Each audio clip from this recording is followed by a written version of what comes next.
The Duke of Sussex is back on the UK soil. It seems that Prince Harry has once again made a dramatic entrance onto the royal stage. Prince Harry has returned to the UK to attend a high-profile hearing in a privacy case against the publisher of the Daily Mail. The Duke is one of 7 high-profile figures taking legal action against the publisher of the Daily Mail over alleged unlawful information gathering at its titles.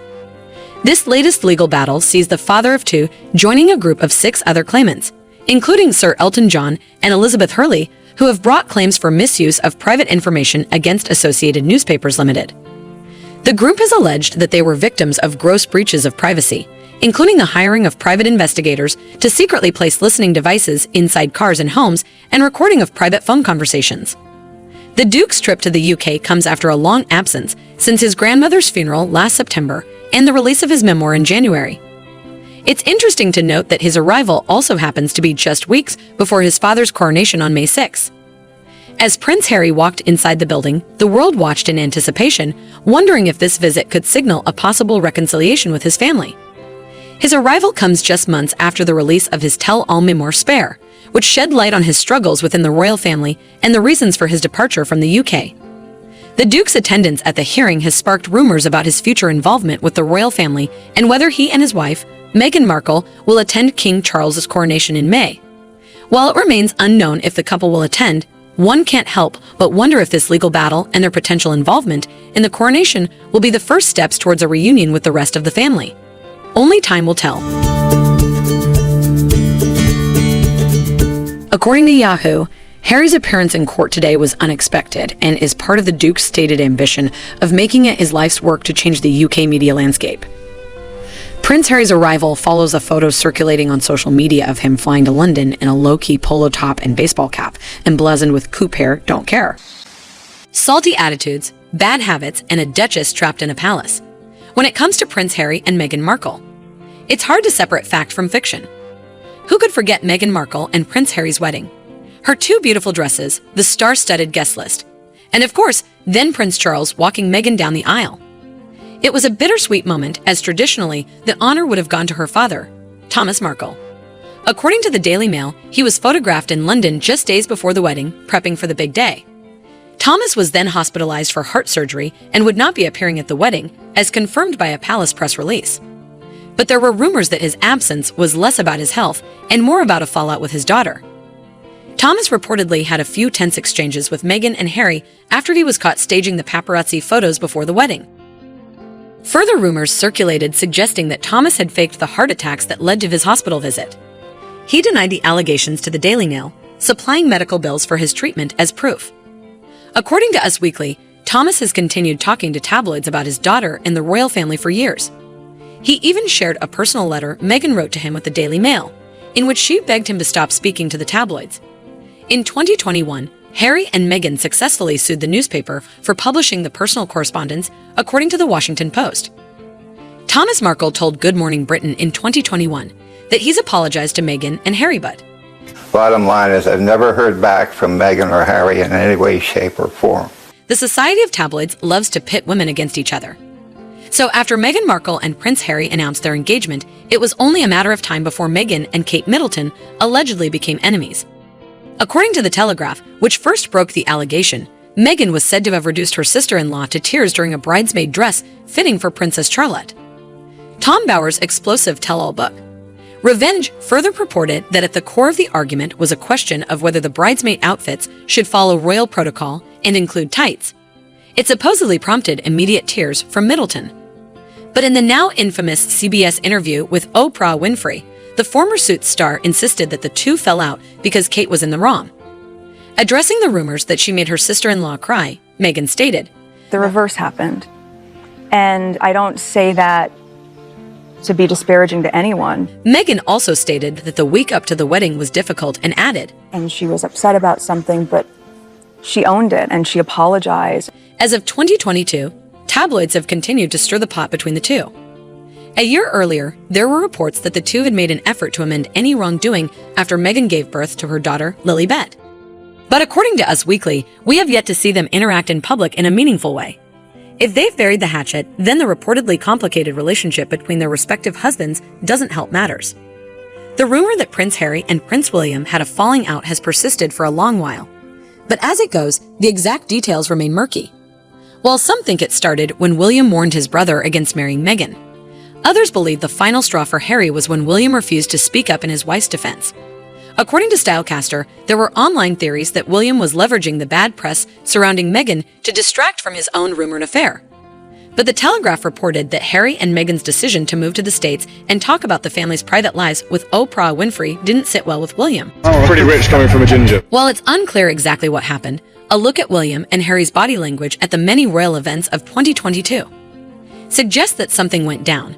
While it's likely that there was never only one thing that led to the fallout, there perhaps were a combination of stressful events.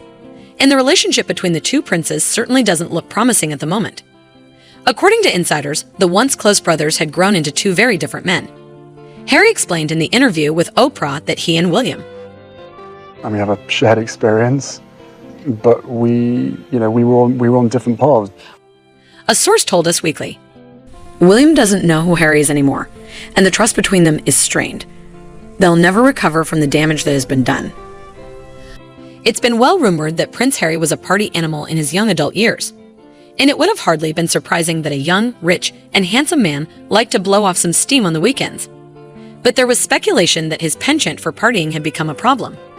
According to The Guardian, one of the first indicators that Harry's behavior was an issue came in 2002. King Charles reportedly discovered that the then 16-year-old boy had been frequently drinking alcohol and using cannabis. So he subsequently ordered Harry to spend a day at a rehab clinic.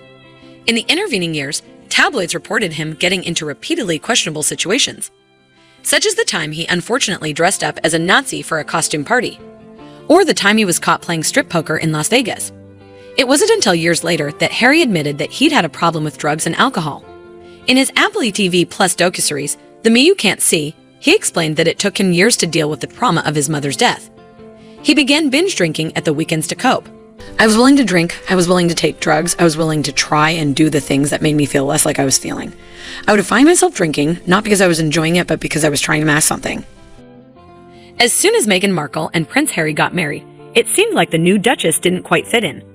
The scrutiny that came with her new title was totally new to the former television star, as was palace culture. And while she played the part well in public, there were rumors that she failed to adjust to royal life behind the scenes. Royal expert professor Polly McLaren told The Express, as an outsider, Meghan did find it very, very difficult to adapt. Of course, Meghan is a very independent career woman, so it is unsurprising that she didn't fit in. I don't really think you could expect an American to really understand that, or the need for that, or actually want to do it. It wasn't until 2021, when speaking with Oprah Winfrey, that Meghan explained she felt so trapped by the palace that she became suicidal. She claimed that at one point, she was only allowed out of the house twice in 4 months. I know there's an obsession with how things look, but has anyone talked about how it feels? Meghan declared that things had become so desperate, she was afraid to be left alone. When she approached the courtiers about seeking outside treatment, her request was allegedly denied for fear of how it would look to the public. Things escalated to the point that she and Harry decided it was time to step away as working royals and head for the States. They both came to the conclusion that a culture with which Meghan was more comfortable should be their goal. The decision that I have made for my wife and I to step back is not one I made lightly. When Prince Harry and Meghan Markle officially stepped away from their royal duties in January 2020, there was still a lot to figure out with their family. Up until that point, the couple had relied fully on their salaries as working royals. Now that they were out of a job, money was going to be an issue. At the time, King Charles was reportedly against continuing to pay Harry and Meghan their salaries if they were going to relocate to California and no longer serve the royal family. Harry said as much during his interview with Oprah, and added that if it wasn't for the inheritance left to him from his mom, the late Princess Diana, he'd still be stuck in the UK. I had 3 conversations with my grandmother and 2 conversations with my father before he stopped taking my calls. According to Vanity Fair, Charles didn't think it was fair for the British public to finance Harry's new American lifestyle. But he wasn't rash about cutting him off either. According to official royal expenditure reports, between 2020 and 2021, the royal family still spent millions ensuring the safety and financial security of Harry and Meghan. But a spokesperson for the couple claimed that this payment didn't contradict Harry's statement, as it was part of a different financial timeline to the one discussed. While things are likely still tense between Charles and Harry, the prince has managed to almost fully move towards financial independence. Shortly after establishing himself in the U.S., he and Meghan signed multi-million-dollar deals with Netflix and Spotify, something Harry could never have done as a working royal. Leading a centuries-old institution is a triumphant task in itself, even in the year 2020.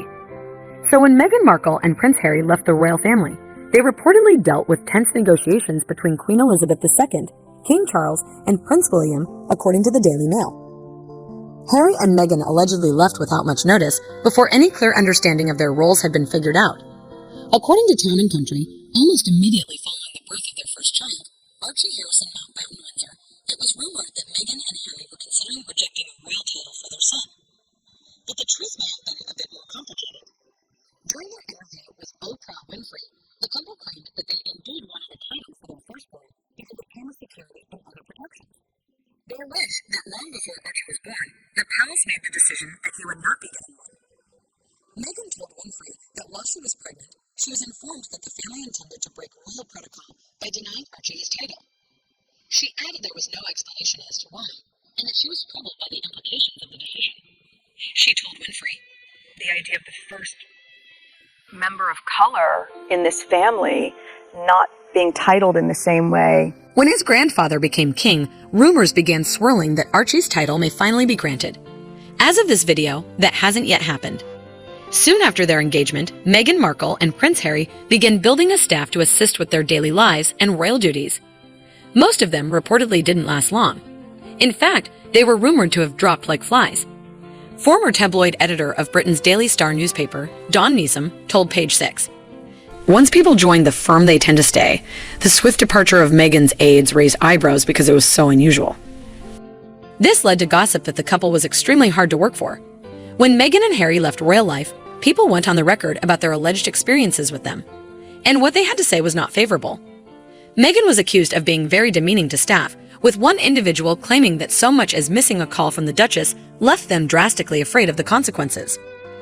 Things apparently escalated to the point that Prince William and Kate Middleton got involved to comfort Meghan's exhausted staff on more than one occasion, according to the Daily Beast. The Times reported that Meghan and Harry's former communications secretary, Jason Knopf, filed an HR complaint detailing how deeply concerned he was at Meghan's bullying, especially of other women. According to the Evening Standard, the couple denied the allegations, with a legal advisor stating, "Let's just call this what it is, a calculated smear campaign." Though some might argue that the sheer volume of people willing to share their experiences could point to some truth. The accusations could very well just be blown up rumors. Stop.